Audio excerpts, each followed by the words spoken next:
You can begin. All right, good afternoon, good evening, everyone. We're a little bit after 7 tonight.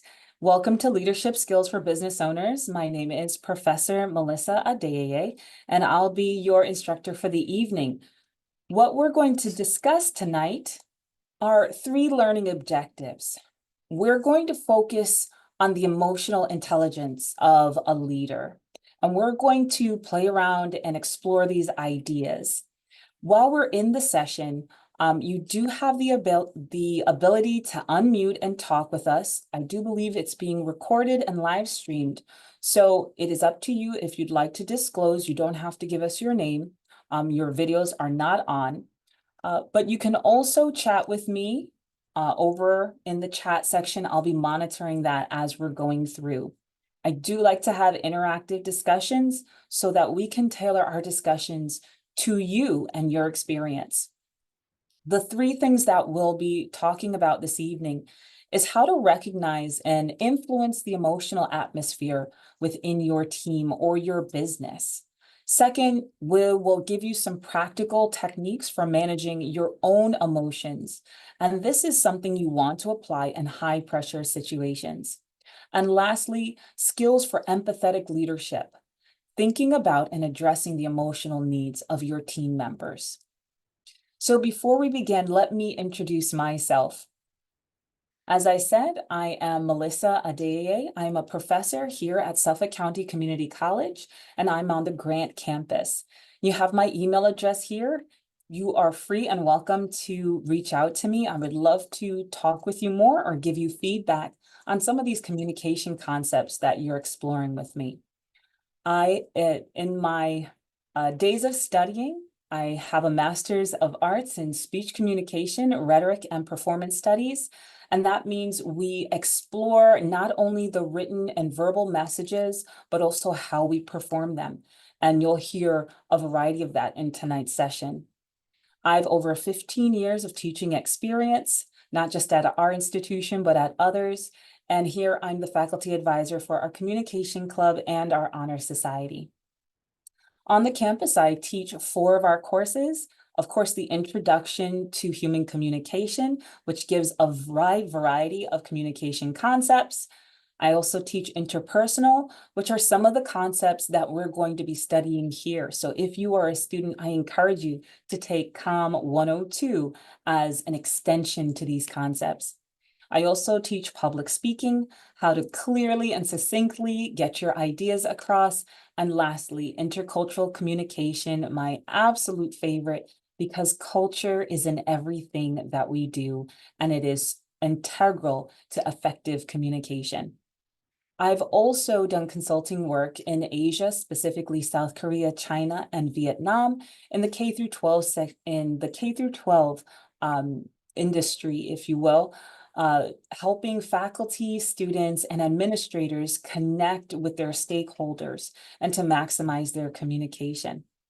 So with my experience, I hope that tonight I can help you come away with some practical concepts to not only enrich your business, but also enrich your life. So I would like to extend this opportunity to hear from you. It gives me a sense to know who's in the room. Again, if you are comfortable, you can use that raised hand function if you want to unmute and speak with us, or you can introduce yourself in the chat and I can speak it aloud for you. So who do we have on our discussion tonight? Do I have any volunteers? I'm going to quickly look through. All right, I have one hand up. And I don't want to say your name without your permission. So the first hand, Tina, please unmute and go ahead.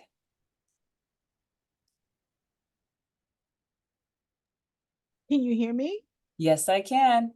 Okay, good evening. My name is Tina Webb, and I am a business owner of an aloe vera based skincare product. The company's called Graham Cosmetics, and we focus on skin therapy and not just using chemicals that are out here that you can pick up at Walmart or anywhere like that, but a real regimen to keep your skin, especially the face, really the face, looking fantastic all throughout your years. Perfect. Thank you and welcome, Tina. Do we have other volunteers to introduce yourself? Some other sessions that we have a networking session, and the best time to network is anytime. So introducing yourself is a way to do that. I'm gonna check in the chat. Okay, I have Donna Hudson, who owns a travel agency and is also a retail store manager. Welcome, Donna. And I'll give us a few more seconds. In the chat, we have Kevin from AUG IT Consulting, specializing in IT cybersecurity solutions for SMBs. Welcome, Kevin. All right, do I have any other folks who'd like to unmute? And we're just hearing your voice.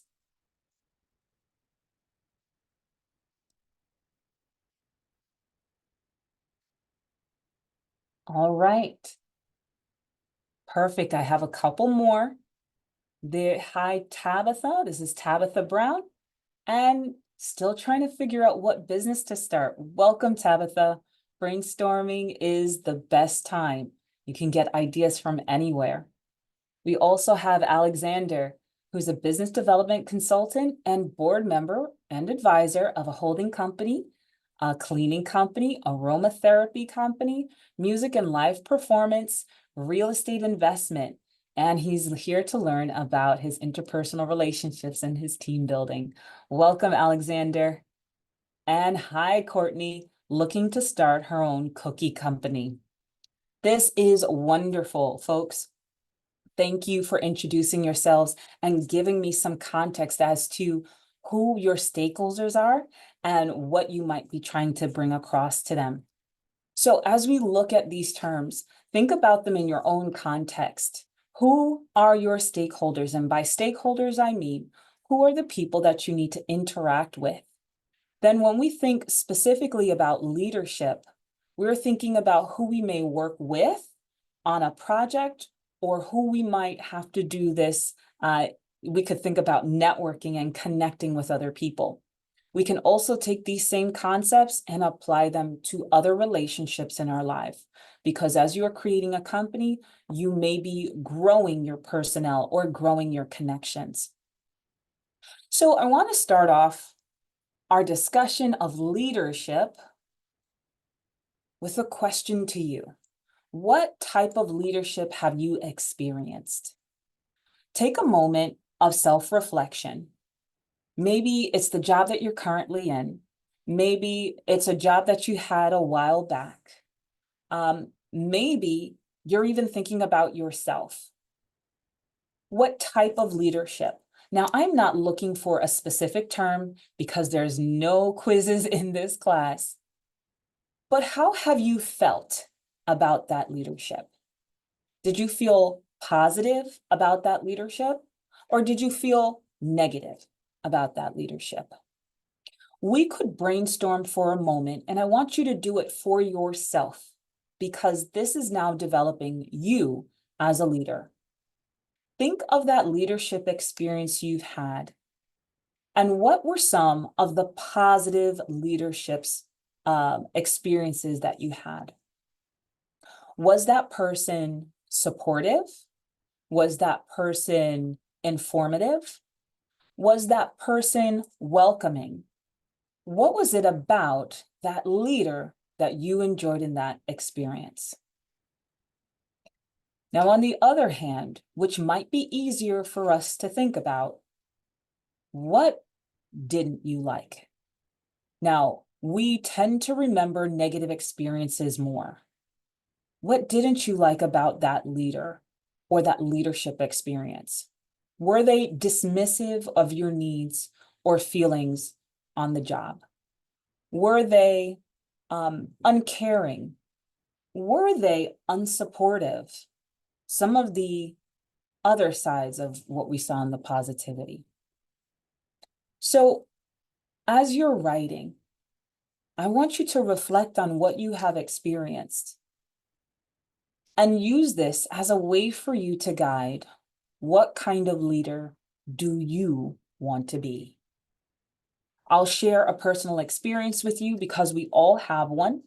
I have experienced different types of leaders, and I know for a fact that I did not like a leader who did not support my short-term or long-term goals. I did not like a leader who did not take an interest in me as an individual. I also found the leader to be dismissive of my accomplishments, whether they were small or large. On the other hand, what I enjoy about another leadership experience is the person who did all those opposites, who took an interest in me as a human resource on their team, who helped me to develop my strengths and recognized my strengths and gave me support for the things I needed to improve. That leader also recognized that the strength of her team was in celebrating the successes of each one of us. Those two contrasts are very real to me as I think about how I then lead my groups, whether those are my classes or other teams that I am a leader for. So think to yourself, what are those characteristics that you want to embody? For us tonight, I want to give you some strategies to thinking about you. First, we can't control anyone.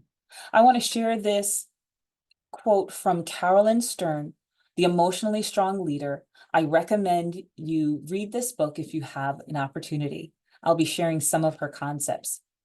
She says, an emotionally intelligent leader realizes the underappreciated and unrecognized potential inside themselves and their colleagues, and treats their employees as humans first and foremost. So this is setting us up for understanding what emotional intelligence is and how this is an integral skill to you being a leader. Well, I hear you telepathically saying, well, I want some practical things and what I need to do to be a leader. Tonight's discussion is how do you treat people as a leader? And that has to do with emotions. So let's move into emotional intelligence. What is it? The emotional intelligence is number one, the ability to identify emotions. And you see, I have these emojis here. We use them to try to replace our physical expression of the face, which our facial expression is that primary means. The second thing that we need in emotional intelligence is to regulate our own emotions. Yes, here is where we're starting with you. How do you feel? And when you feel those feelings, what do you do with them? Third is to show empathy. Now, there is a difference between empathy and sympathy. Sympathy is feeling bad for that person, right? We typically see that when a person is suffering loss, we have cards that say, in sympathy. You feel badly for their loss. But empathy is understanding the feeling of loss because you yourself have experienced it or can imagine experiencing it. Then lastly, in emotional intelligence is being able to show a positive social skill in that situation, in spite of your own emotions taking place. So what's another quick way to define emotional intelligence? It's being able to positively manage your own emotions while identifying others and making sound decisions in high pressure situations. We tend to be in them every day.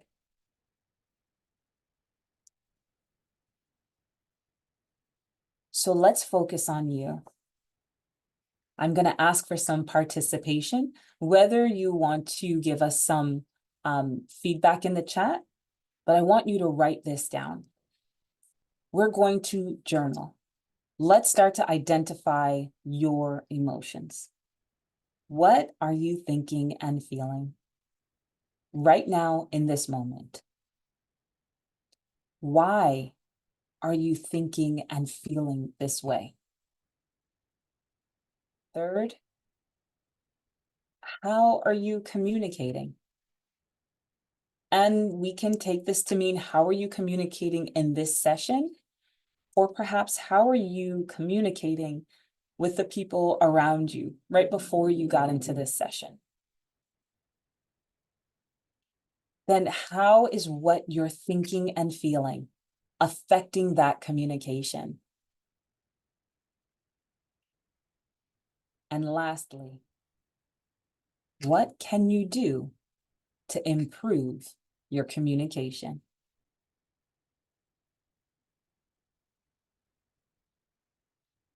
While you're writing, I'd like to share some music. I hope it can come through.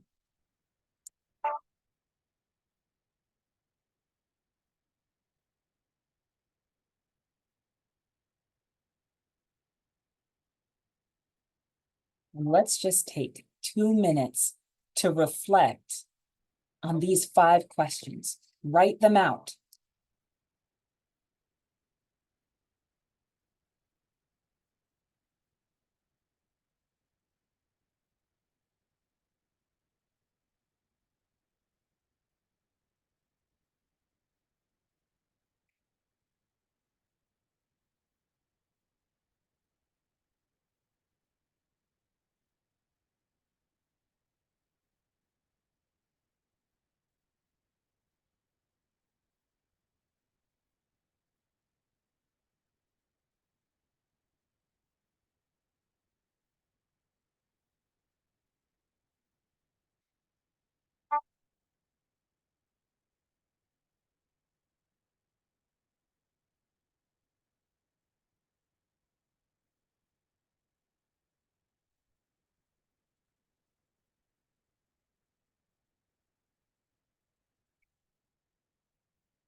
Let's take 1 more minute to finish up our reflections. What are you thinking and feeling?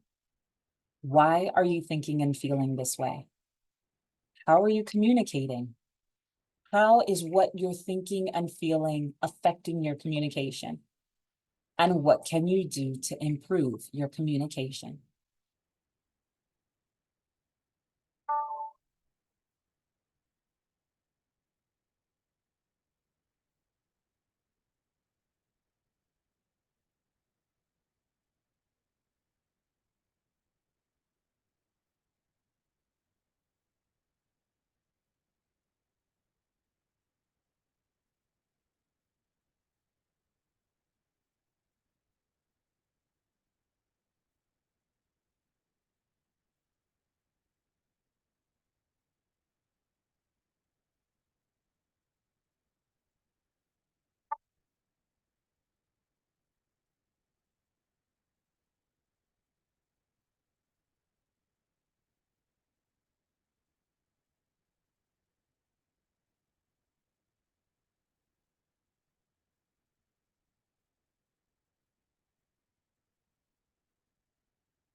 Okay.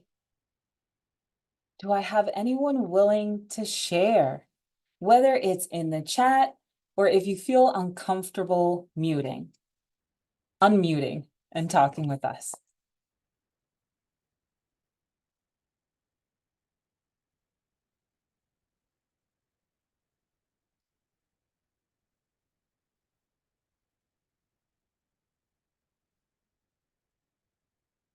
All right. I'll share a scenario with you. Oh, I have someone. Thank you. One of our participants shares. He's feeling stuck and rejected. Why? Because they've been unemployed since April and haven't found luck in finding a job. How are you communicating? Not the best with their wife and others in their life because they don't want to bring others down with their negativity. What can you do to improve the communication? They need to work on looking at the bright side of things and remain hopeful to improve their communication with others. Thank you for sharing. Is there anyone else who would like to share with us? What are you thinking and feeling? It could be at this moment.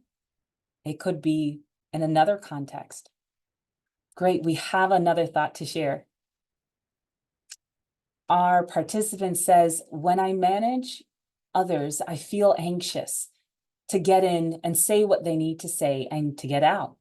It's terrible for their communication with their coworkers because they come off as abrupt. This is great self-awareness, folks. Do we have any others who are willing to share with us?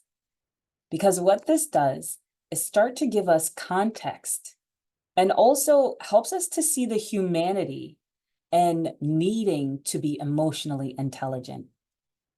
We have another one in the chat. They feel overwhelmed trying to start their business. There are so many steps and not enough arms to help. These are all feelings that I can empathize with. I've been there. I might be there in this moment or maybe earlier. So to give us another context or to summarize what we're hearing from some of our participants is that there are things in your head right now, and they're taking place whether you want them to or not. It could be your current situation, as was talked about in general. Being unemployed doesn't happen at a specific time of the day. It's all around you. Having to interact with your coworkers or your colleagues, that might be because of a project or a deadline that is impending. And so it has a time frame of anxiety. We might also be thinking about long-term goals and additional projects, balancing a full-time job with your entrepreneurial side hustle, if you will, trying to make that your 9 to 5. So what is the purpose of taking a moment to write this out? Because it is important and it's our first step in order to understand our own emotion. Now, what is an emotion? And thank you again, those of you who shared with us. An emotion has 5 parts to define it. This is from our interpersonal theory. Number 1, it is triggered by our perception of outside events. So I want to go back to some of the examples that our participants shared with us. Things that are happening outside of you, these are my parentheses, if you will, things that are happening outside of you can have an effect. What do you perceive or how do you see it? One of our participants said they can perceive their situation as positive or as negative. And that is how perception can start to trigger our emotion. The second part of emotion is that it's signified by a physiological arousal. So it is a movement within our bodies. So it's not just the thought of what you need to take care of, but now your thoughts might start to get all mixed up. And I see from our previous example, feeling overwhelmed. Or it might be something physiological like a racing heartbeat or sweaty palms, or if you're angry, a flush in the face or in your head, or your ears, or some other part of your body. That physiological arousal is what is telling us that this is an emotional response. The third is that it's determined by our awareness. Are we aware of what is taking place and that we label it? Well, there are 6 primary emotions. We have sadness, fear, happy or joy or happiness, anger, disgust, and surprise. You might also be thinking, hey, professor, how about that movie, Inside Out? Yes, they use a lot of psychological and interpersonal concepts in that movie. It's great. But I am going to take our conversation to our little people, our young people. If we're thinking about a child's experience, if you have them in your life, you may have thought about when they try to express their emotions. We think they're a big bag of them. If you can go back into your own childhood, you might recall how you have been taught to label these emotions. Where did you come up with the word sad or happy? This is all through how we learn what our emotions are. But what happens when you aren't aware of those emotions? So a newer emotion that we have as adults, but maybe children don't have, is what we heard from one of our examples, anxiety. Are we always aware of what anxiety looks like for us? So going back to a small child, if they're going into a new situation, they may say something like, my tummy hurts, or I don't feel so good. This is showing us the physiological arousal, but they are lacking the awareness to label what that feeling is. But what's the outside event? Well, it could be that child going into a new experience, or something could be happening in daycare or school or wherever they're going, a social situation. Let's turn this to you now as a grown adult. Have you become aware of the physiological feelings that you have in situations, and have you labeled it yet? Now, there is some issue to us. If we don't have a label, does it mean we don't feel it? No, we still have these feelings. But the issue is, are we able to address it if we haven't become aware or labeled it? That's part of our discussion, continued discussion tonight. Emotion is also governed by pre-existing norms. Now, I'm going to straddle this world of our childhood and adulthood. Pre-existing norms mean, how have you been socialized to address and use your emotions? Now, we have some typical behaviors that are associated with gender and cultural norms. When is it appropriate to cry? Is it appropriate for certain people to cry and others not to? How do you display frustration or anger? What is acceptable? What isn't acceptable? Now, these things might have been explained to you, and they're typically explained in the negative. We usually learn through breaking a rule or failing. But can you recall a negative an experience where you got a negative reaction that taught you that that was not okay to do? If you raised your voice and people give you a negative response, that taught you that's not okay to do.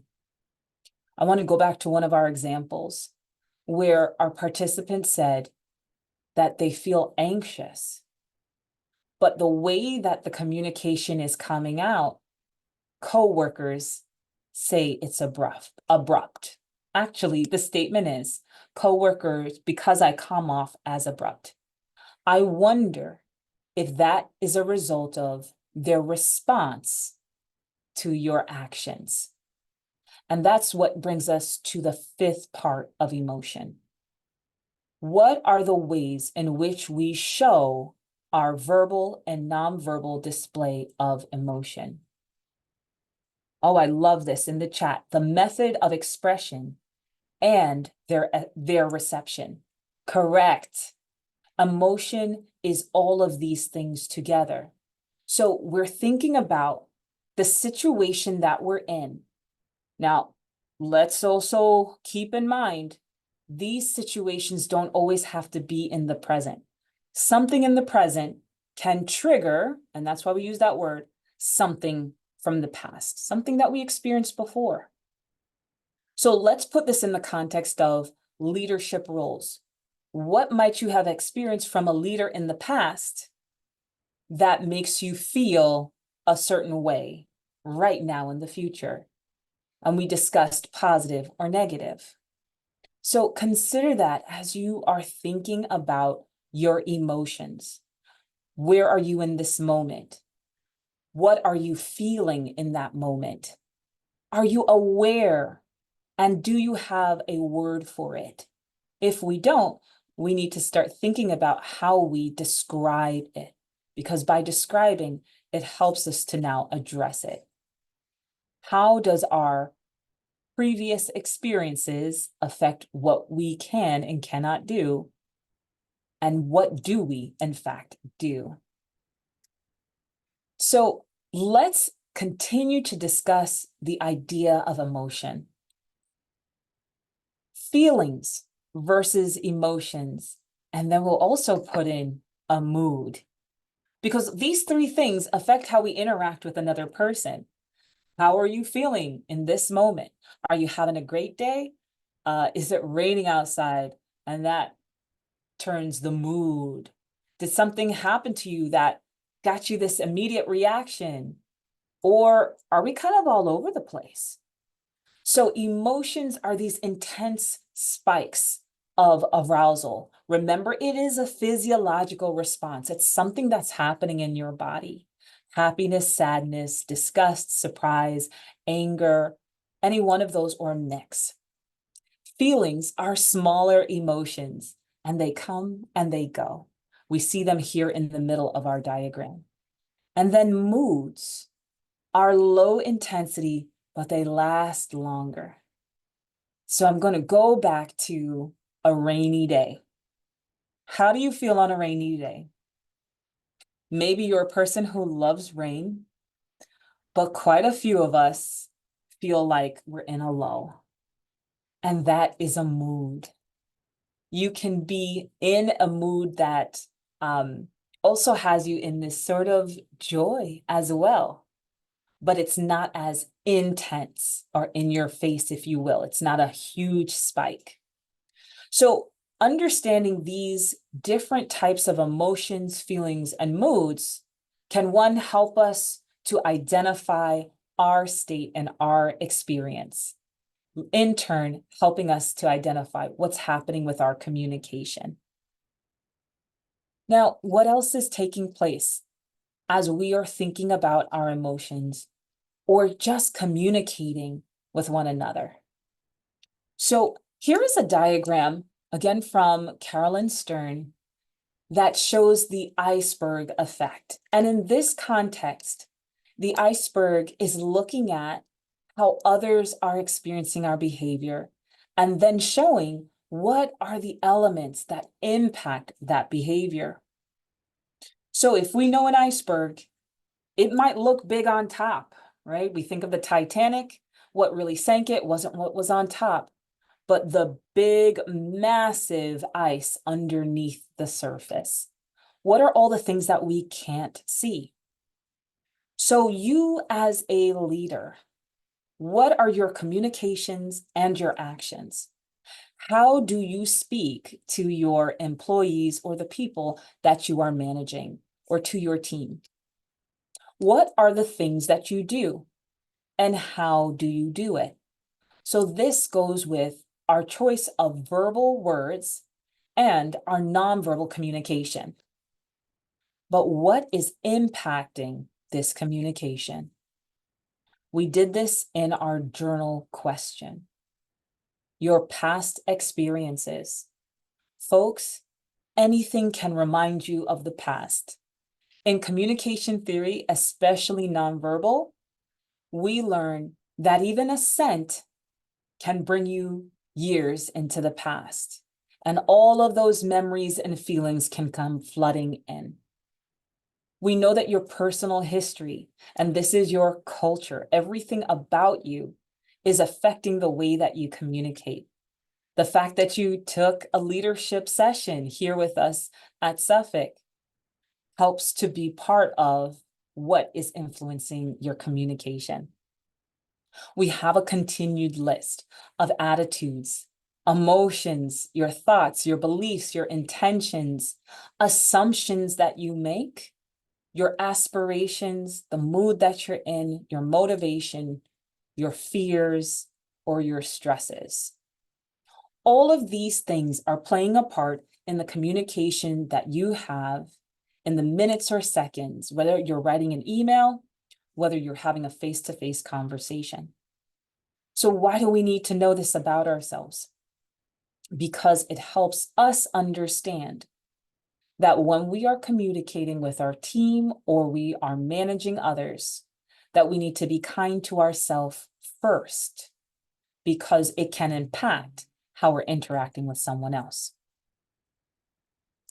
So what is a way in which we can become a strong, empathetic leader? Here are 4 points that we can keep in mind. Number 1, lead yourself. How aware of you, of your skills and your limitations? What are your strengths?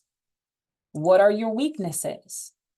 A strong leader recognizes both of these and is honest, because if they have a weakness, they can use people on their team that can support where they don't have that skill. How strong is your ability to self-regulate? Well, this is our second point of emotional intelligence, identifying your emotion and being able to manage it effectively. The second point of being an empathetic leader is leading others. How do you interact with others in the organization? What types of interactions do you have? Excuse me. And how do you connect with one another? Thinking about the ways that we communicate or the channels in which we communicate can help you identify where you might be interpreted differently. We've had another session looking at communication strategies, and I encourage you to check that out. We also have a video recording of it, and it will tell you how email and text have some challenges in interpretation and can lead to misinterpretation. Therefore, it can amplify or trigger an emotional event, right? Feelings of frustration, anxiety, confusion, and so on. Whereas the face-to-face allows us more opportunity to check for meaning and to manage the emotions in real time. The third point is, to what extent are you thinking about your organization? So even though we're thinking about emotionally leading our organization, here in number 3, we're talking about the clarity of your organization and leading to a clarity of your messages to your stakeholders. Clear your mind, get clear on what it is that you want others to do or how you want them to interact, and that will make it easier for you to communicate to others, removing some of the stress of lack of clarity. And fourth, what is your implementation? How do you ensure that things get done? And partly this is in your structure. What is the process that you need to communicate to your organization of how we're going to go about tasks? Again, I want to point you back to our communication strategies. There we go into deep detail on what is the difference between our high context messages, which are assuming a lot from the listener, versus a low context message, where we are clear and direct and specific in our messages. So let's use these 4 points as how we can address the needs of our team. So we have here the concept of empathy. Now, taking our ideas of emotion and our self-emotion, what does it mean to be empathetic? Feeling into other people, right? As I mentioned before, being able to see it from someone else's perspective. Now, understanding someone else's emotion is a great tool because we are humans first. Yes, we need to get jobs done. Yes, we need products to move and to sell our businesses. But remember, your business is you, and you are a human. So, 2 things that help us to connect to humanity is 1, perspective taking. Try to see it from the other person's vantage point.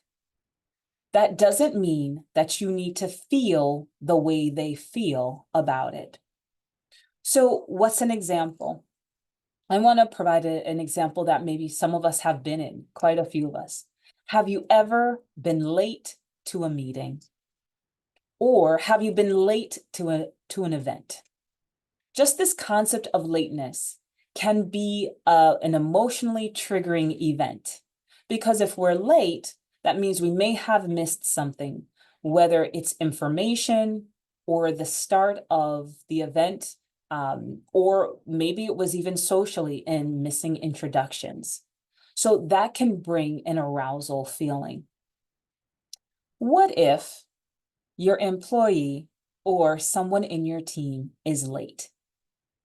Are you able to imagine that feeling of anxiety or confusion? Yes, you've been in it before, but does that mean that you need to be anxious in that moment? No, and that's what perspective taking means. See yourself in that same position and how you might be physiologically and emotionally feeling.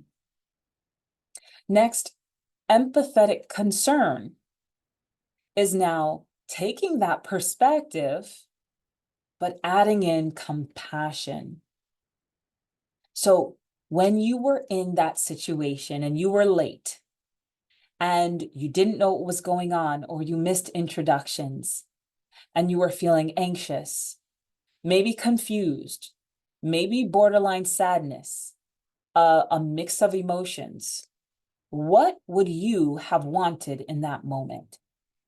So we go back to our first discussion of what didn't you want in a leader? Maybe somebody raised their voice at you and it made you feel embarrassed. It added to that mix of emotions. Maybe you had a positive leader who welcomed you in and got you caught up to speed. And it helped to calm you and allowed you to take a moment. Compassion is being able to be kind to that person in the moment and helping them through that emotion without necessarily having to feel it yourself. So think about using perspective taking and empathetic concern while interacting with your team. Let's take another look at another example. Another technique that we can use in high pressure situations is thinking about emotion sharing and emotional contagion.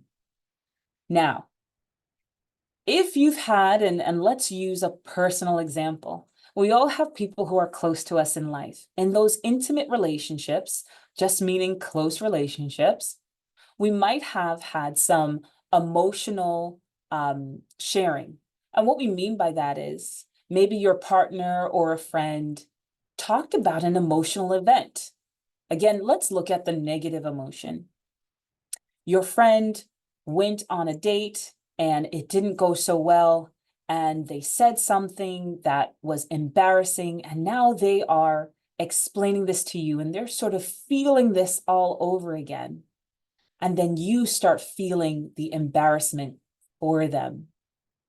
So emotion sharing is when they are talking about that emotion, right? What is it that they experienced, labeling it or describing it? Emotional contagion is when you start feeling that emotion from them. You start now putting on that sense of embarrassment. It works in all of our emotions, whether it's joy. Perhaps I'm going to use a very surface example. Have you ever found money out on the street, or you had a really great day? I don't know if you play the lotto. Your first thing is to share it with someone. Reliving that experience of that emotion is that emotional sharing. You want to talk about it, and that's part of you processing that emotion, whether positive or negative or even mixed. But when the people who are listening to you start getting happy for you, with you, that is the emotional contagion. So why do we need to know this as a leader? Because for you, my entrepreneurs, when you walk into a room and you sit down, or you're in your virtual space, you and your mood, feeling, and energy becomes contagious to the people around you, whether you intend to or not. So as being emotionally intelligent, we know that how we are feeling and displaying that can affect others. We can now decide, how do we want to do that? All right, Professor, but sometimes I'm just going through a lot. Some of our participants have disclosed you have a lot on your plate. Here are some things that we may want to do, and I want to encourage you not to do them because they're not healthy. And one of them is suppression. I have a picture of a crock pot. I don't know how many of you own one of these, but they are great. Why are they great? They help us to streamline our responsibilities in life. You can set it and let it go. And the nature of a crock pot, excuse me, not a crock pot, of an Instapot, if you will, or a pressure cooker, is that it builds up pressure inside to cook your food quickly.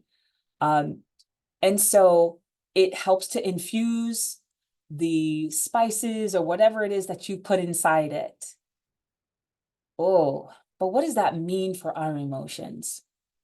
If we keep suppressing our emotions, our thoughts, our behaviors, even our displays of emotion, they are going to build up just like a pressure cooker.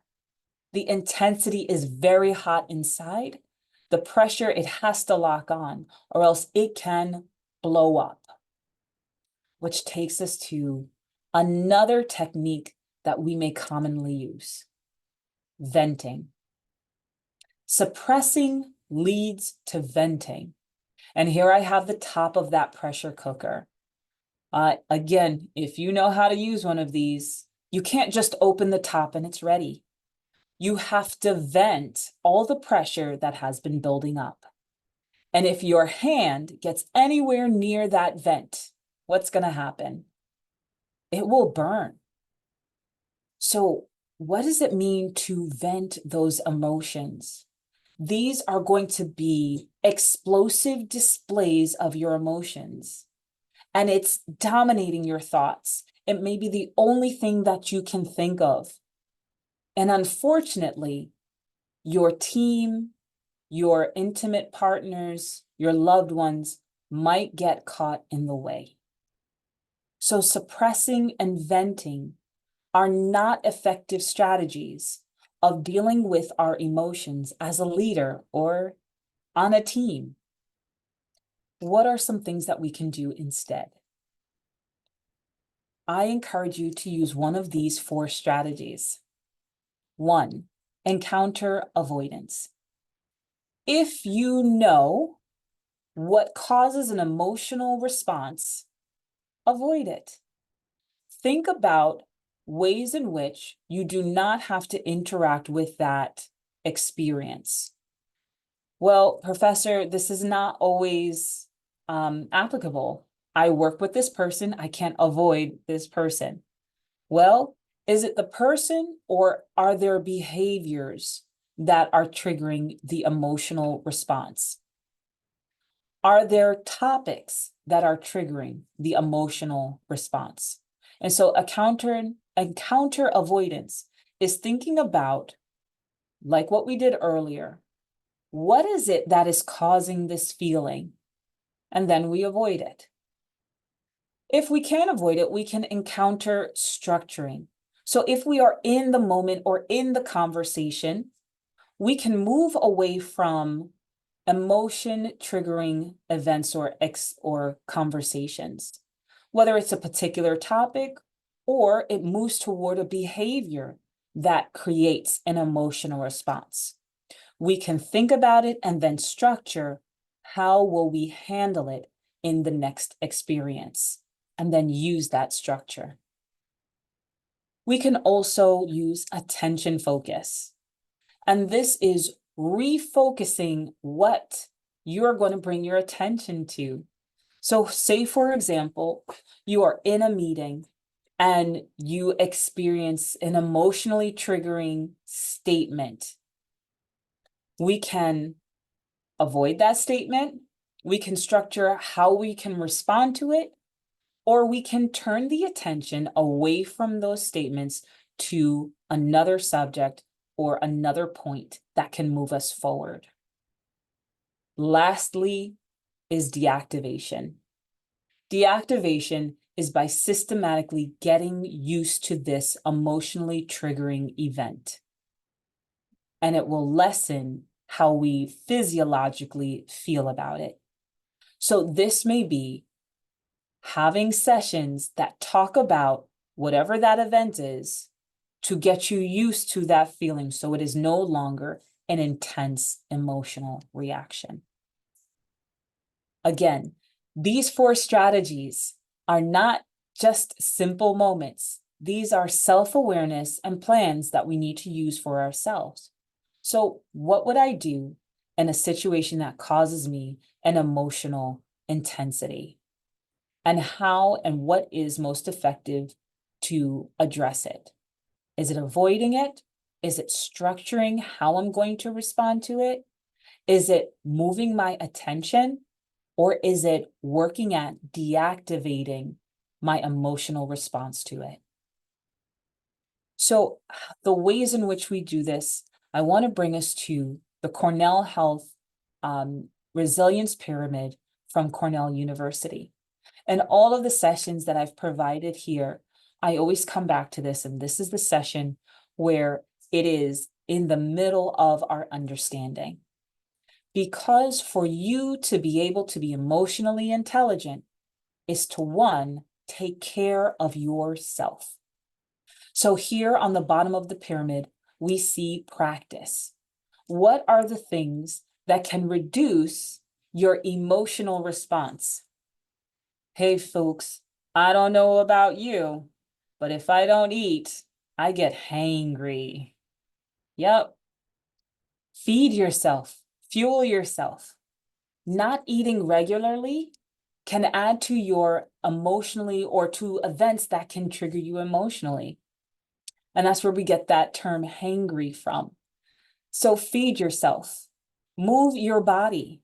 It is statistically proven that if you get up after about an hour, we've been here for just about an hour, it helps to physiologically release your body and your mind.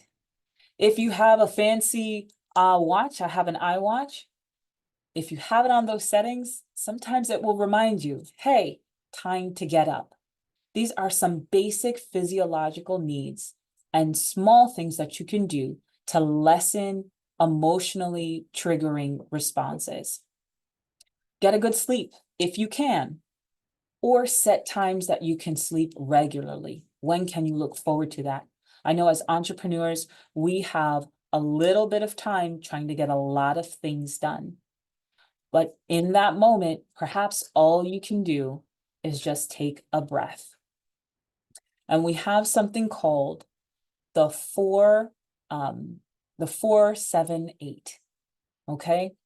You can breathe in for 4 seconds, hold it for 7 seconds, and then expel it within 8 seconds. You can do this as a moment to relax. And what it does is hold the oxygen in your body. And it also provides a physiological response of tensing to push it out. So again, that breath could be the 4-7-8 technique. Since we're here at night, I encourage you to try it before going to sleep and see if it puts you to sleep faster. Next on this pyramid is engaging. It's important for you to laugh. It's important for you to connect with other people and to connect outside. Go outside and take your breath, but be able to connect with the earth. On our next step, we have reflection. This was the first activity that we did. It's important for us to think about what are our feelings in these experiences, or how have we been feeling lately? Is it from this moment that we're in, or is there something in your past that has been kind of working in your mind?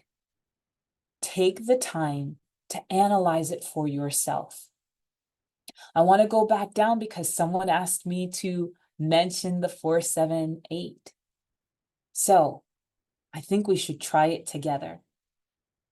The 4-7-8 method is breathe in a count of 4, then hold it for 7 seconds, and then breathe out by pushing out for 8 seconds. So I'll count it for you. It'll look something like this.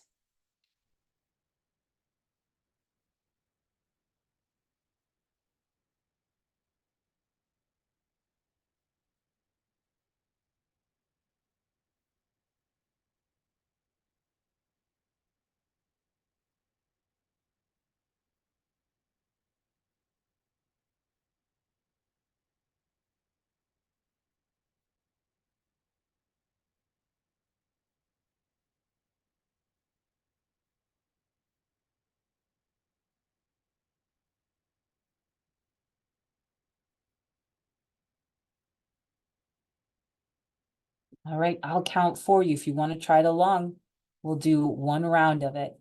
Are you ready? Let's breathe in.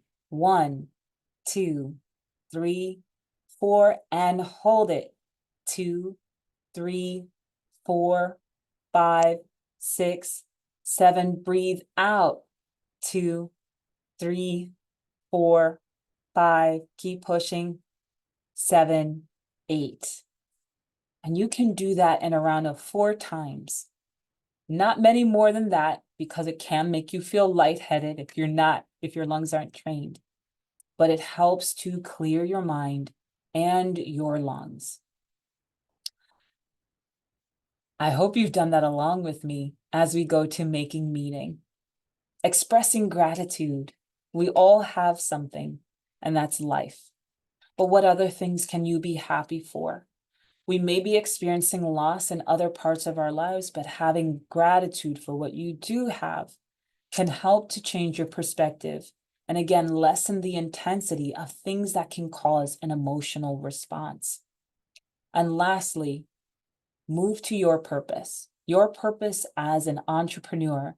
You have faith and passion in your product or service, or just in the idea to get started. Make sure you connect with the 4 bottom parts so that you can move toward this. Now, we're turning from you to your team. How do we recognize it in our team? Well, first, if we recognize it in ourselves, it becomes easier to recognize it in others. And that is the core of empathy. But here, let's look at 5 points from Wiesbert and Janoff, and lead more and control less. Take these 5 points and thinking about how you will lead your team. Number 1, control the structure, not the people. We saw this before in encounter structuring, that if we're talking about our team, it's not necessarily the people that we're dealing with, but how do we expect communication? And if we agree on our structure, then we can hold ourselves and others accountable to the structure. And that's what helps us to work together. Second, self-control is the best control. No matter how angry you are, take that breath. Take a moment to step away and think about pressing send on that email. Self-control is the best control. When you are physiologically aroused, whether it's happiness or anger, especially that anger one, always take a moment before you respond. Third, avoid taking it personally. Now, that's easier said than done. And here's why I strongly suggest avoid taking it personally. Remember that iceberg we looked at? And we looked at it for you? That's for everybody that you interact with. So whenever you are experiencing someone else's emotion, remember that they have so much more going on underneath it. And it's not you. It's something in that moment that is bringing them to this experience. Whether they've experienced this behavior before, whether they are frustrated about the moment or the event, or even something outside of you. Avoid taking it personally so that you can see the situation and manage the situation. 4, surface your unspoken agreements.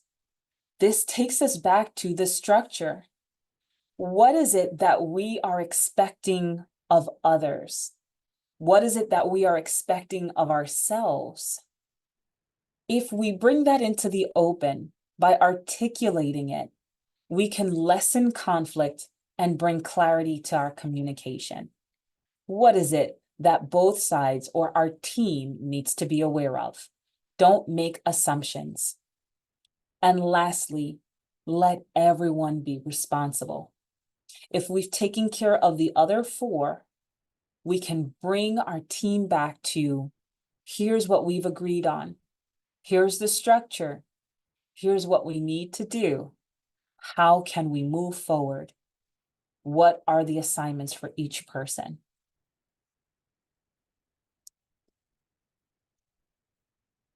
So how can we see what's going on with our team? These are the emotional cues.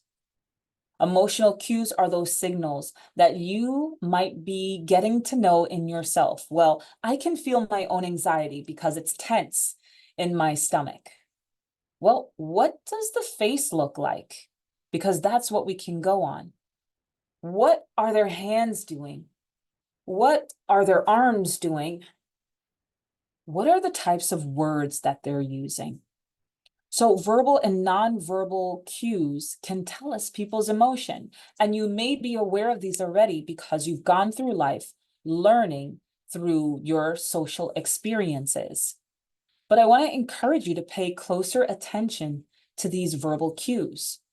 What does their voice sound like? Is their voice shaky or steady? Is their pitch high or is it low? Is it showing a low intensity mood? Is it showing some anxiety? What types of words are they choosing? Are they speaking in the negative or are they speaking with positive or affirming words? This is going to help you understand what their emotional cues are. And we also learn that of our team, of developing a relationship over time. As I said before, their nonverbal cues, facial expressions, what is their body doing, and what does their eye contact mean, can all give us some ideas. I've come back to our emojis from before. Now, you may not have these on your devices, but the question is, can you interpret these? Do you have a word for all of these? We have 12 different faces that are seeking to replicate the faces of your team, the faces of your employees. We have something called micro expressions. Paul Ekman is our theorist who has studied people making just slight emotions. And they may be mixed. They may be some of those primary emotions of happiness, sadness, anger, frustration, guilt. But for the most part, we are complex humans. Are you able to get that quick pursed lip that says they might be feeling confused? Are you able to pay attention to a squint of the eye, which shows you're not quite trusting of something in this situation? Are you able to tell when they are suppressing joy and they want to feel excited, but are unsure of how that will be received? Remember, think about the type of leader that you want. Be that person. Now, how do we show them once we are paying attention to them? Now, the most practical aspect as a leader is not what you say, but it's what you do. How do you listen?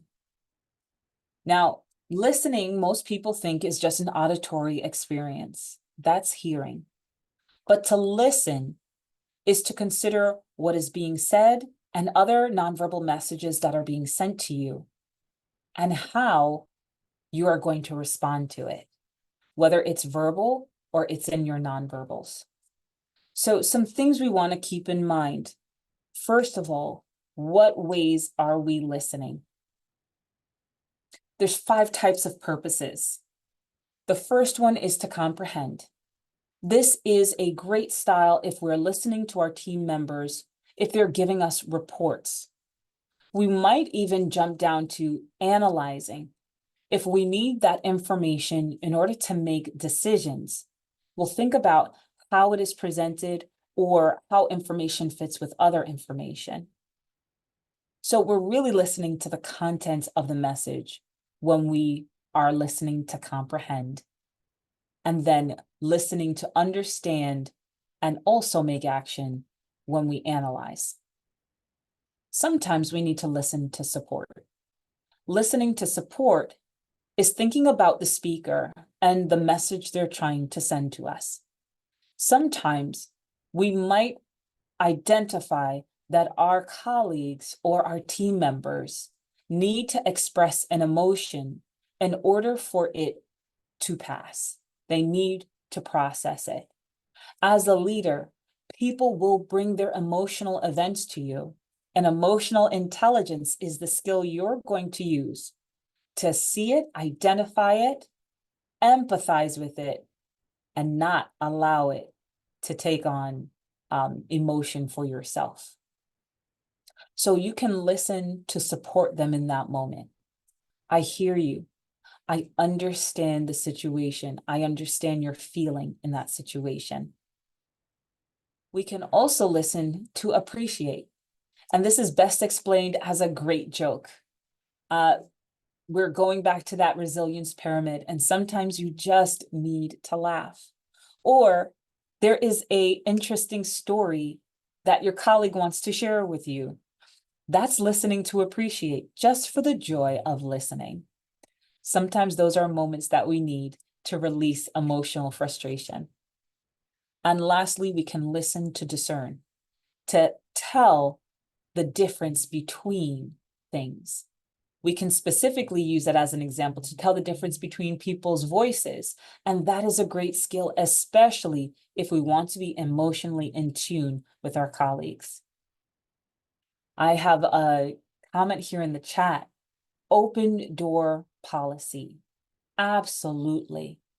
If your team knows that they can trust you and they can bring their concerns to you and their successes to you, this helps you to manage emotions, and also be emotionally supportive to them.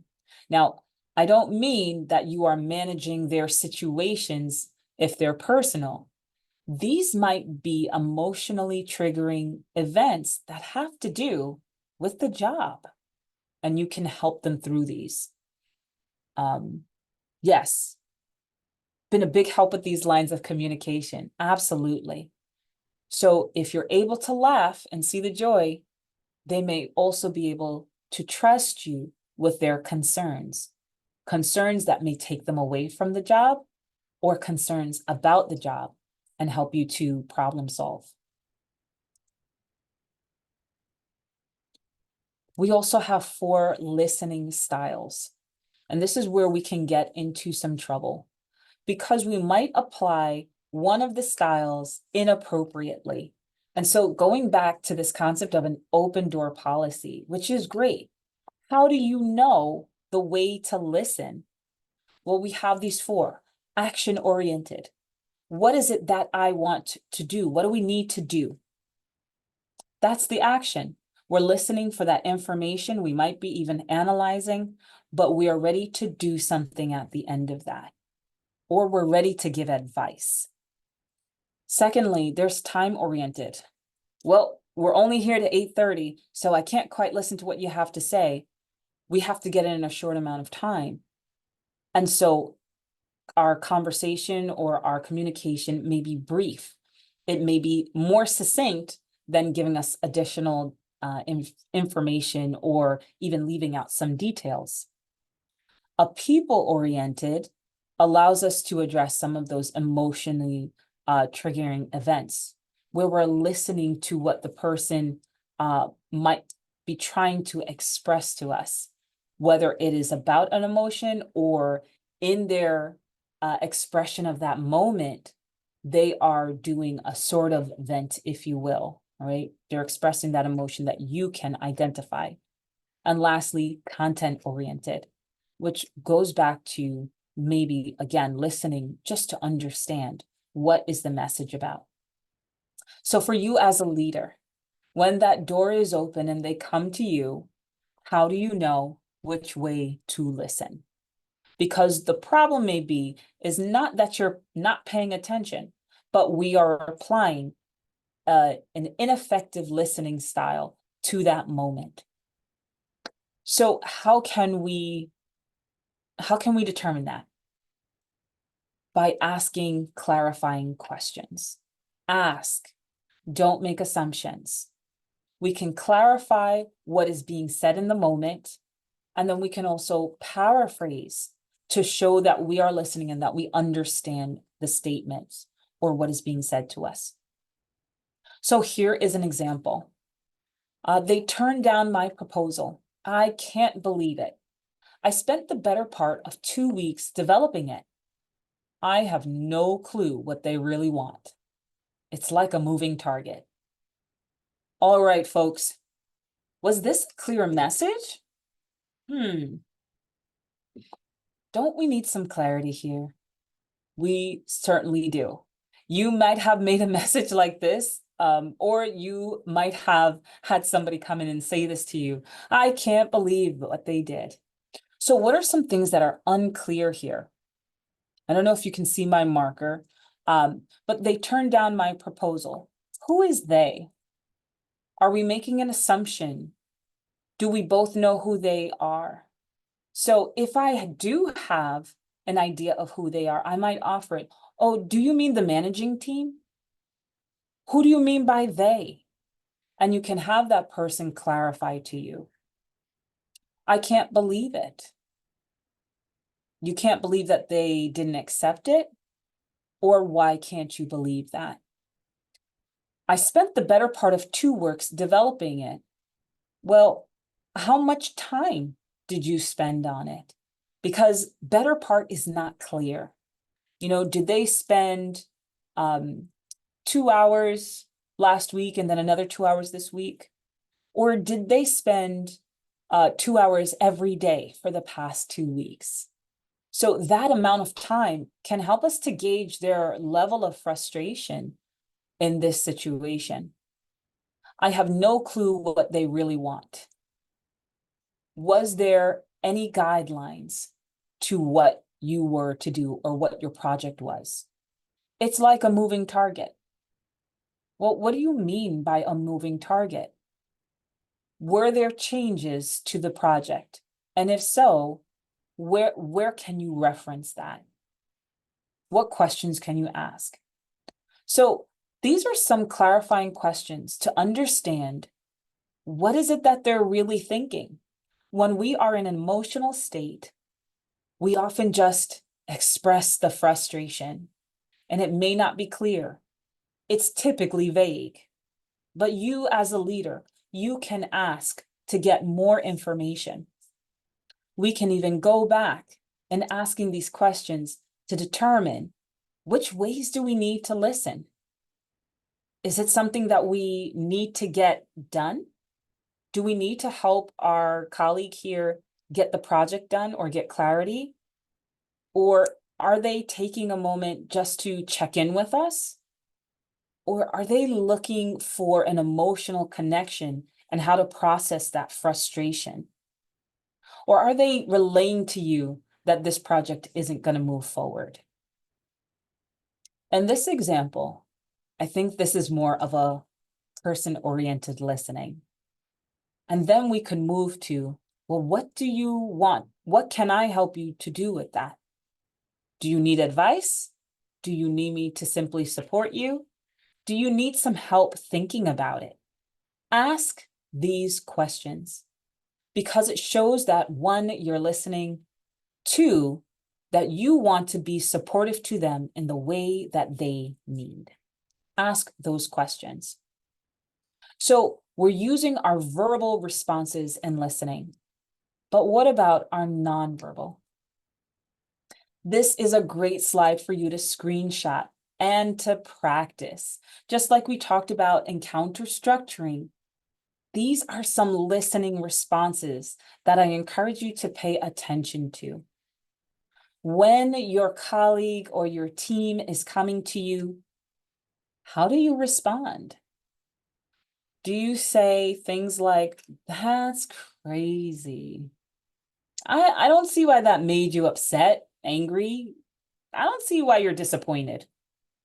If you think that's bad, listen to this and then turn the conversation to you about yourself.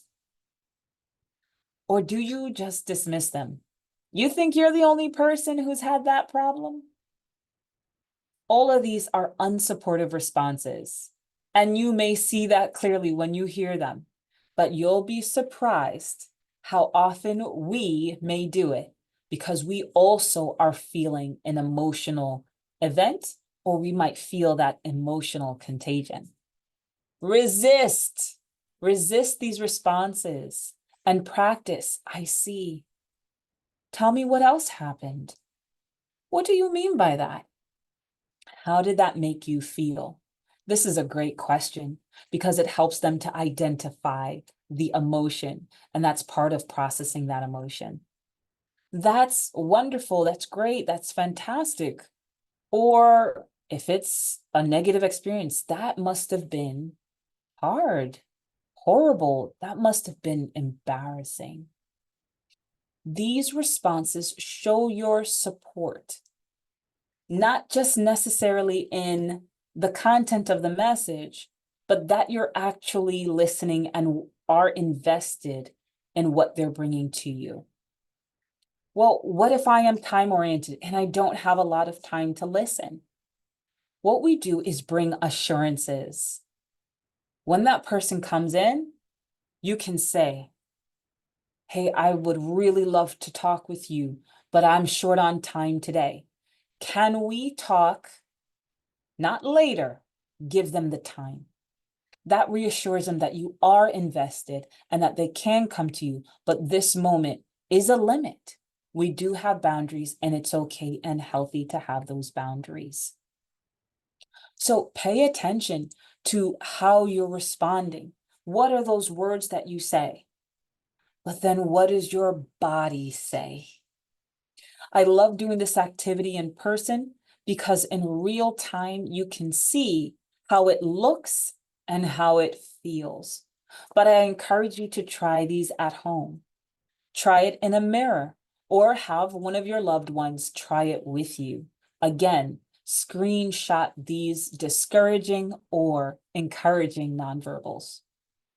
When someone is talking to you, what happens when they're not quite looking at you? Or what if you're fiddling? Or even turning away with that sign? What happens when you pick up that phone while they're talking with you? Uh-huh. Yeah. Uh-huh. What do you look like? How about giving them that eye contact? Giving them those nods? What are your facial responses? If they're sharing something happy or that's bringing them joy, are you mirroring that? Or are you showing, I couldn't be bothered? Or what if they're bringing something that is causing them sadness? Again, you don't have to be affected to have the same emotion, but we're saying what is an appropriate response to show that we support them in that moment. Think about your face. Think about your body. Think about your eyes. In this session, we've discussed looking at your emotions, your emotional intelligence, being able to understand it, being able to identify it for yourself, and then to identify it in your team. As you continue on your journey in your entrepreneurial spirit, I want to encourage you to take care of yourself. Because to take care of yourself is to be able to take care of others. There is a saying that emotional intelligence is like the statement on the plane before it takes off. When the oxygen mask falls from the ceiling, put yours on before you move to help someone else. You cannot help your team if you don't help yourself first. I encourage you to seek mental health counseling or therapy. There doesn't have to be something catastrophically wrong in your life to talk with a counselor about structuring how you process your emotions. There is no stigma to talking with somebody, because if we're sick or we have a cold, we go to the doctor, we get some medicine. But I would even suggest that you go to the doctor to get your flu shot to prevent you from having a severe reaction to the flu. Go to counseling and therapy. They are licensed professionals to take you through some of the concepts that we've talked about tonight to help you systematically structure how can you behave in emotionally triggering events, things that are from your past, things that you feel strongly about, and structure it so that as you go into your leadership positions, you can positively and effectively manage your emotions and that of others. Tonight, I hope that I've given you some strategies that can help you on your journey, and I encourage you to use them. We have some time here at the end, and I would love to answer any questions that you have about our session tonight. I thank you for giving us your time.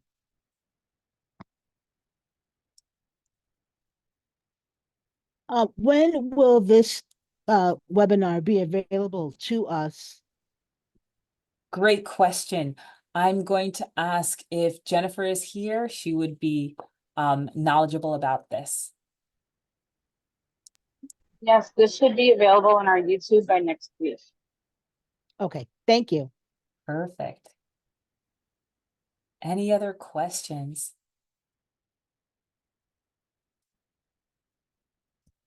Seeing none, folks, I wish you a happy and a healthy fall. take care of yourselves so that you can take care of the others in your life. Thanks for being with us tonight. Have a great night. You In too, case thank you you. did not, in case you did not put your name in the chat and you're here for extra credit, please do that now.